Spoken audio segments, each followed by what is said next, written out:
Bismillahirrahmanirrahim. Assalamualaikum warahmatullahi wabarakatuh.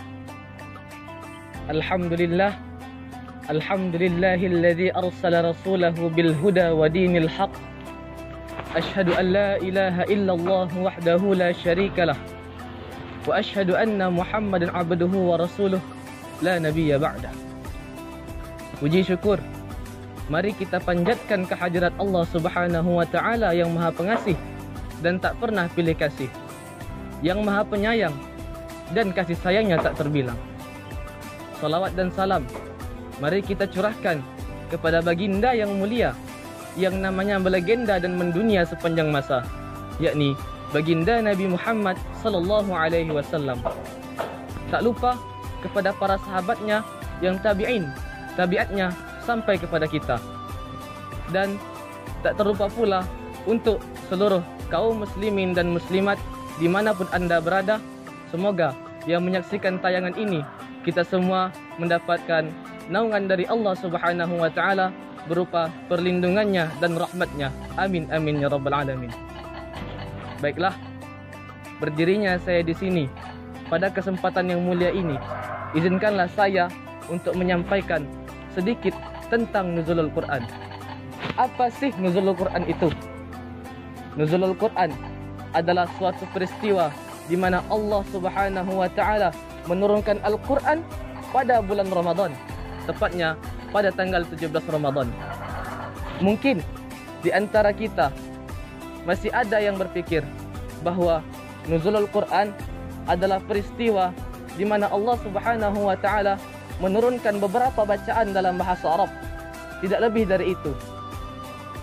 Akan tetapi sesungguhnya bahwa peristiwa nuzulul Quran adalah suatu kejadian, adalah suatu peristiwa di mana Allah Subhanahu wa taala menurunkan cahaya, menurunkan kemuliaan, menurunkan kebahagiaan kepada seluruh semesta alam. Allah Subhanahu wa taala berfirman dalam Quran surah Al-Baqarah ayat 185 yang berbunyi, A'udzu billahi minasy syaithanir rajim. Bismillahirrahmanirrahim. Syahrul Ramadan alladzi unzila fihi al-Qur'anu hudan lin-nas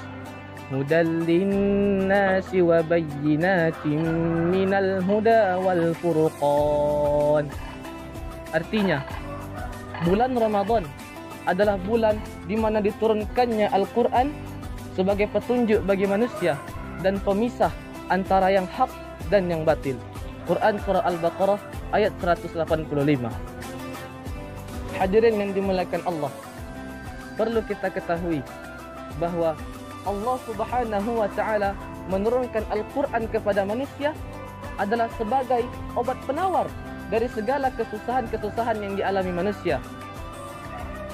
Dengan Al-Quran, maka terhindarlah manusia dari berbagai penyimpangan-penyimpangan sosial yang mengganggu kehidupan bermasyarakat. Berbagai bentuk penyakit hati seperti hasad, sombong, riya, dengki, itu merupakan penyakit yang bisa dibasmi oleh Al-Quran.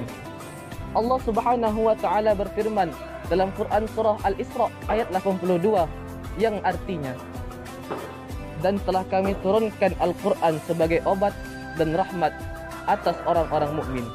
Quran surah Al-Isra ayat 82. Oleh karena itu, hadirin yang dimuliakan Allah, sudah selayaknya kita untuk mempelajari Al-Quran. Kita jadikan Al-Quran sebagai pedoman dalam hidup kita dan bagi anak-anak kita. Karena apa? Karena anak-anak kita, anak-anak muda, generasi-generasi milenial adalah penerus bangsa yang akan datang. Rasulullah sallallahu alaihi wasallam pernah bersabda, orang yang pandai membaca Al-Quran akan bersama rombongan orang-orang yang mulia dan baik.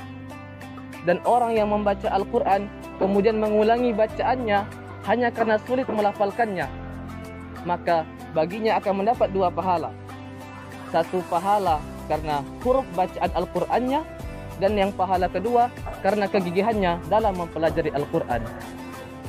Hadirin yang dimuliakan Allah, kenapa Allah Subhanahu wa taala sebagaimana sabda Nabi, memuliakan para ahli Quran. Biar saya kasih contoh saudara-saudara. Rasul yang diturunkan kepadanya Al-Quran menjadi Rasul yang paling mulia di antara semua Rasul, yakni baginda Nabi Muhammad sallallahu alaihi wasallam. Bulan yang diturunkan di dalamnya Al-Quran menjadi bulan yang paling mulia di antara semua bulan, yakni bulan Ramadan. Bahkan kertas yang dituliskan bacaan-bacaan Al-Quran di dalamnya menjadi kertas yang mulia, yakni kitab Al-Quran. Maka anak-anak muda, generasi-generasi milenial yang diajari dan dibina dengan Al-Quran akan menjadi anak-anak yang cerdas, akan menjadi generasi-generasi terbaik yang akan meneruskan bangsa kita, yang akan berguna bagi agama, keluarga, bangsa, dan negara. Maka dari itu, hadirin yang dimuliakan Allah, hendaklah kita dekatkan diri kita dengan Al-Quran. Kita jadikan Al-Quran sebagai pedoman, sebagai sahabat karib kita. Insya Allah, Allah akan memuliakan kita, Allah akan angkat derajat kita, dan negara ini akan menjadi negara maju di bawah naungan Al-Quran. Amin, amin, ya Rabbal Alamin.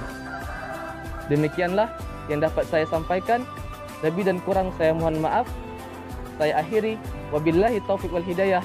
Assalamualaikum warahmatullahi wabarakatuh.